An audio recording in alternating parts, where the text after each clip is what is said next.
इधर लेबनान और Israel border पर भी फिर से भीषण गोलीबारी शुरू हो गई है। बड़ी खबर यह आ रही है कि हिजबुल्लाह की तरफ से इजराइल के सैन्य ठिकानों पर हमले हुए। खबर है कि हिजबुल्लाह ने गाइडेड मिसाइलों से इजराइल पर हमला बोला। इन हमलों में हिजबुल्लाह ने इजराइल की सेना के बड़े नुकसान का दावा किया है। यानी हिजबुल्लाह के लगातार हमलों से इजराइल की सेना के लिए अलग वॉर फ्रंट खुल गया है।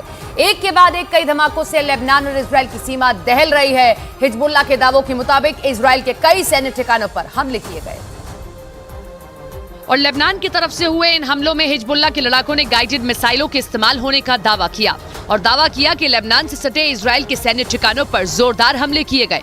उधर इजराइल की सेना भी हिजबुल्लाह के लड़ाकों के हर हमलों का बखूबी जवाब दे रही है। इजराइल ने हिजबुल्लाह के ठिकानों पर बमबारी तेज करती है। ये तस्वीर हम आपको लगातार दिखा रहे हैं। 7 अक्टूबर को इजराइल पर हमास के हमले के बाद से ही इजराइल की सीमा पर हिजबुल्लाह लगातार हमले कर रहा है, जिसकी वजह से इजराइल और लेबनान के बीच युद्ध जैसे हालात बन गए हैं। जिसका मतलब यह कि हिजबुल्लाह इजराइल की खामोशी को उसकी कमजोरी समझने की गलती ना करे।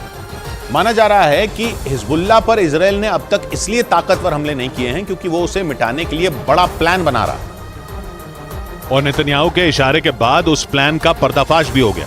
हमास पर इजराइल भीषण हमले कर उसका नामो निशान मिटाने की कोशिश कर रहा है। ऐसे में अगर उसने हिजबुल्लाह से भी जंग छेड़ दी तो उसे 2 मोर्चों पर एक साथ लड़ना पड़ेगा और हिजबुल्लाह भी अकेला नहीं है, उसके साथ इजराइल का कट्टर दुश्मन ईरान खड़ा है। मतलब ये कि अगर इजराइल ने हिजबुल्लाह से जंग शुरू की तो ईरान भी उसमें कूद सकता है और अगर ऐसा हो गया तो इजराइल को 3 मोर्चों पर लड़ाई लड़नी होगी। माना जा रहा है कि इसीलिए इजराइल खामोशी से हिजबुल्लाह के खिलाफ बड़ी तैयारी में जुटा है ताकि जब उस पर हमले किए जाएं तो ईरान भी उसे बचा ना पाए और हमेशा हमेशा के लिए हिजबुल्लाह का खात्मा किया जा सके।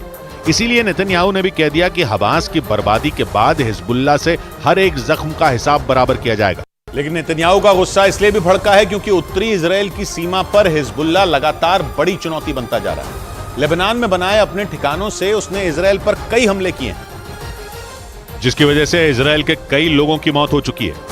हिजबुल्लाह हर बीतते दिन के साथ इजराइल को जख्म पर जख्म दे रहा है। गाजा में इजराइल के हमले शुरू होने के बाद लेबनान की सीमा से हिजबुल्लाह ने इजराइल पर ताबड़तोड़ रॉकेट और मिसाइलें दागी, जिनकी चपेट में आने से इजराइल के 7 सैनिकों की जान जा चुकी है, जबकि 10 लोग उसके हमलों की चपेट में आने से घायल भी हुए हैं। हालांकि इजराइल ने भी हिजबुल्लाह पर पलटवार किया है, लेकिन इसके बावजूद उत्तरी इजराइल यानी लेबनान की सीमा से हिजबुल्लाह की तरफ से हमले कम नहीं हुए। उसने इजराइल की सेना को निशाने पर लेकर उसे तगड़ी चोट पहुंचाने की कोशिश की। और इतना ही नहीं, पहले जहां हिजबुल्लाह रॉकेट से इजराइल पर निशाना साध रहा था, वहीं अब उसने मिसाइल और दूसरे खतरनाक हथियारों का भी इस्तेमाल तेज कर दिया। मतलब हिजबुल्लाह ने इजराइल से जंग छेड़ने का पूरा मन बना लिया, क्योंकि उसे यह बात अच्छे तरीके से पता है कि अगर उसने इजराइल पर घातक हथियारों से वार किया तो वो भी चुप नहीं बैठेगा। लेकिन इजराइल की सेना हिजबुल्लाह पर हमले करने में जहां नरमी बरत रही है, वहीं हिजबुल्लाह पूरी ताकत से हमले कर रहा है। हालांकि हिजबुल्लाह ने इजराइल पर अपनी खतरनाक मिसाइलों का भी दम दिखाना शुरू कर दिया है।